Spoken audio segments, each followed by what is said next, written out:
खास लोगों और जानवरों के रहने की जगहों के नाम। बादशाह का महल, बेगमों का हरम, फौज की छावनी, गरीब की झोपड़ी, लोमड़ी का भट्ट, घोड़े का अस्तबल,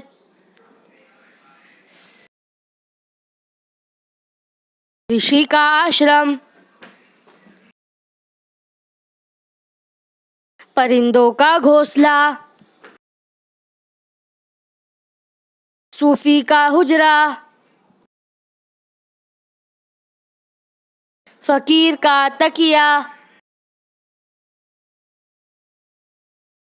इंसान का घर,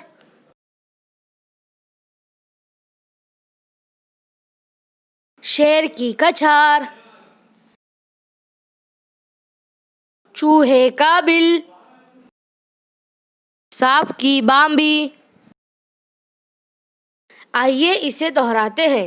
बादशाह का महल, बेगमों का हरम, फौज की छावनी, गरीब की झोपड़ी, लोमड़ी का भट्ट, घोड़े का अस्तबल, ऋषि का आश्रम, परिंदों का घोंसला, सूफी का हुजरा, फकीर का तकिया, इंसान का घर, शेर की कछार, चूहे का बिल, सांप का बिल भी बोले चलता है।